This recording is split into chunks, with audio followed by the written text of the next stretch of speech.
subscribe, like, do what you want, really.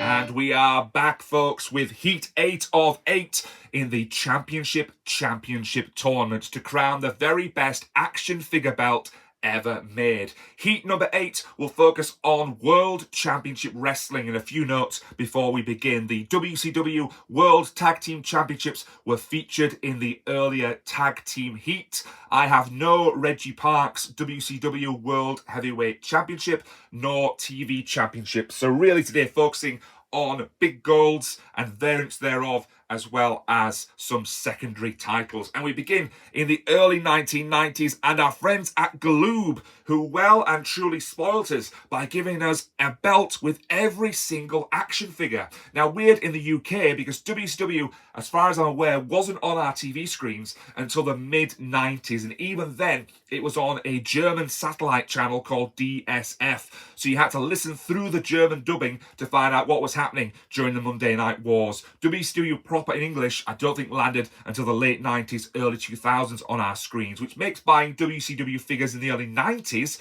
kind of weird, really, because unless you were buying WCW magazine or keeping up with results in Pro Wrestling Illustrated or similar, then we wouldn't really have known what WCW was about. So their figures spoilt us. They gave us a belt per figure, which made no sense either, because when you're buying Flying Brian Pillman or El Gigante, people who never held that title, it doesn't make any sense for them to have one. But we will never turn down action figure belts, particularly when the only one you could get for your WWF Hasbro at the time came with the big blue ring. So I bought my Steiner Brothers, El Gigante, Flying Brian Pillman, and a few from a local supermarket, which again made no sense because no one was watching these wrestlers on TV here in the UK at that time. I dare say that supermarkets were jumping on the bandwagon of the WWF being massive. Of course, SummerSlam 92, they had a couple of chart hits here with Slam Jam and WrestleMania. And I guess if supermarkets couldn't stock Hasbro WWF products, then they would stock Galoob WCW ones. It's a printed belt. It's on slightly raised rubber there, so we've almost got an illusion of plates. Let's be honest, it looks nothing like the big gold. The letters are far too big. There's a bit of a swirly detail on there. An attempt at side plates, but I dare say, even at this early stage, Galoob's WCW title is not going to be winning anything. But we'll put it there as a worthy contender for now. Where to next? Well, buying WCW action figures from our friends Toy Biz in the late 90s, early 2000s, we were treated to this, which I think, for my money, is the best belt available to that time. If you imagine, we've had the WWF Jakks squishy rubber ones. We haven't moved into anything remotely molded really anywhere. So the fact that we have a molded plate that's separate to the side plates, there's an attempt at the old school wrestlers there, although they look like slightly strange dolphins. We have all the detail on the front from the crown, the globe, the old school wrestlers, World Heavyweight Wrestling Champion, and then a nameplate with WCW on it. There were other variants available at the time that I believe carried the names of Sting, Hogan, and maybe even Goldberg. I think this one of mine came with a Hollywood Hogan figure in the late 90s. Does anything spoil it? Well, no, we've got an attempt at tooling around the edge of the plastic leather. You can just see that stitching kind of there. The only thing that just really looks out of place is this weird belt buckle. So I appreciate belts need buckles. That's the nature of a belt that holds up your trousers. Not necessarily one that is for a wrestling champion. I think our friends at Toy Biz just wanted to add that just as a bit of fun. But it is the best belt, as I say, probably available in action figure land up to that point, and it is certainly better than Galoob's WCW World Heavyweight Championship on the right of your screen. So goodbye, Galoob, although as I say, you did spoil us just by giving us so many of your brothers and sisters during that time with action figures. And we'll place Toy Biz's late 90s WCW World Heavyweight Championship on the winning pedestal so far, but still a long way to go. Moving into the early 2000s or thereabouts, of course, WWF acquires WCW, and that allows WWF to knock out WCW looking belts. Although I dare say these, if I look closely enough, may well be, oh no, they're not. If you actually look, let me just put that there for you. There's no WWE insignia at the top. So that is a WWE version of the big gold. And to be fair, they did a really, really good job. We've got proper side plates. We don't have 3D wrestlers jumping off there, but there is an attempt. You can just about see them there. We've got the nameplate, we've got the crown, we've got the globe, we've got a lot more detail and kind of beveling and just general kind of etching in the middle there. And the side plate again. No random belt buckle on the back. And this one is presented to us from Jakks in a kind of light gold. It is very, very light indeed. They then followed it up with similar ones looking like this, which is even more goldy gold. And then again, this one in a kind of even bronzier kind of goldy gold. The only thing that lets this down really, particularly in terms of ones that come after it, are the scale. If you put this on an action figure, it looks tiny. It's not a big gold, it's a little big gold. They did do better versions that we're about to see, but I remember seeing this around the waist of a kind of Ric Flair figure in the early 2000s, and it just looks teeny, teeny, tiny. But let's be fair to Jakks, even though they haven't given us a consistent gold yet again, they have probably given us the best version. I've got a very, very soft spot for this one from our friends Toy Biz, but there's no arguing whatsoever that this is the superior version so far. And I'm going to actually go for the goldest one of them all. So we'll put light gold in there, get in the bin. We'll put the yellowy gold there, and we'll go for the goldiest gold of them all. What could have put this one over the top? Details such as maybe the rubies and just size and scale. They also gave us, bless them, WWE obviously trying to ground every cent and dollar out of the WCW acquisition, an NWO version at the same scale. Now, actually, I quite like the fact this has been spray painted over. CM Punk has followed suit recently with the AEW Championship. Is it better than this one? I like the history of this. We know the story behind the NWO, the Third Man, and Hogan and so on. But I'm going to go for the classic clean version, even though it is teeny, teeny, tiny on the right-hand side of your screen. Then, WWE and Jakks really, really spoil us with the following. This came, I believe, with a deluxe classic Ric Flair.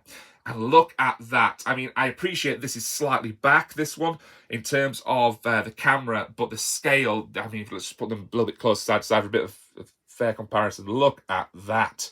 It's baby and daddy, isn't it, really, there? A lot of people obviously believing that the big gold is the granddaddy of them all when it comes to belts. So look at that. Crown, globe, nameplate. We've got rubies actually coloured. That's just paint, but they can't be putting teeny tiny stones in there. That would be madness. We've got the side plates. We've got a really nice thick strap.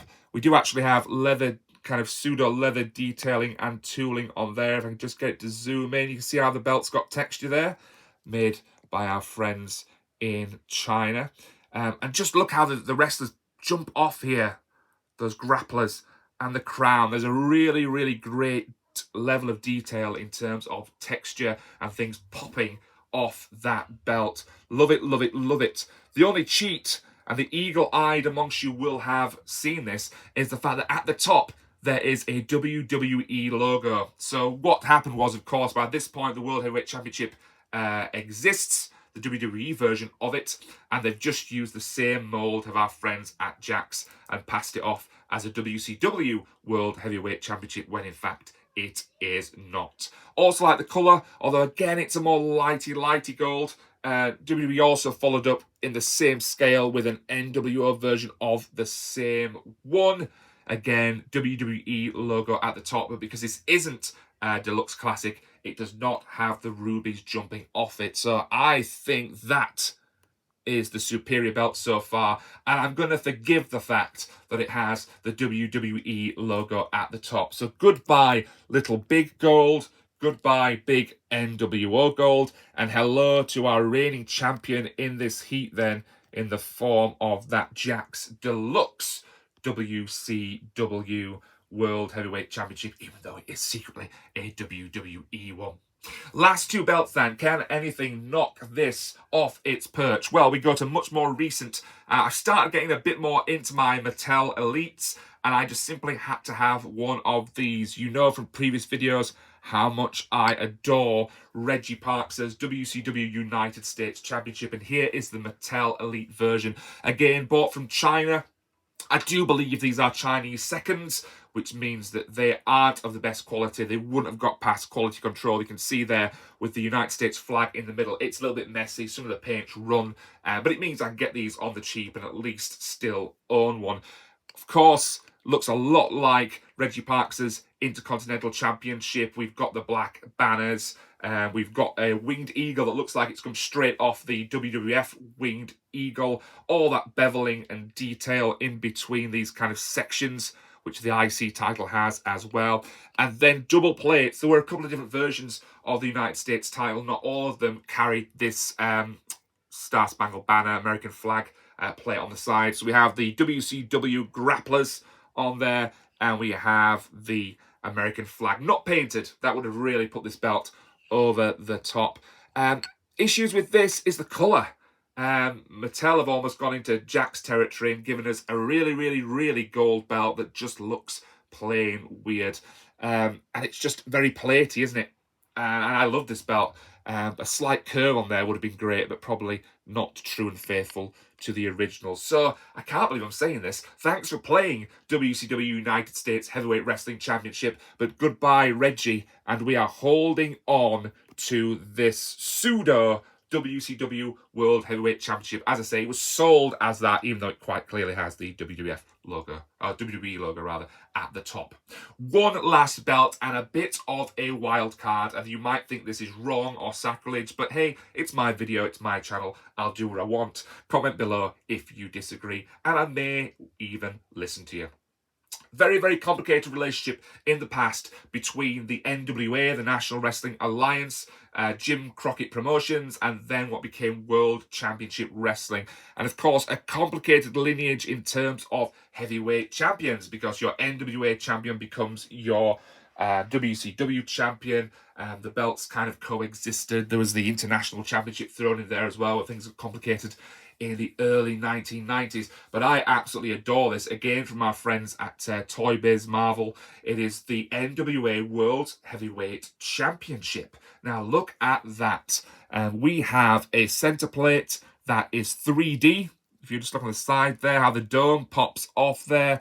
We've got excellent painted details in form of World Heavyweight Champion, NWA, the American flag, and wrestling. Turn around to the side. What have we got? We've got the Canadian flag and Canada there, the Australian flag and Australia. We've even got all the NWA style gold rings are coloured in.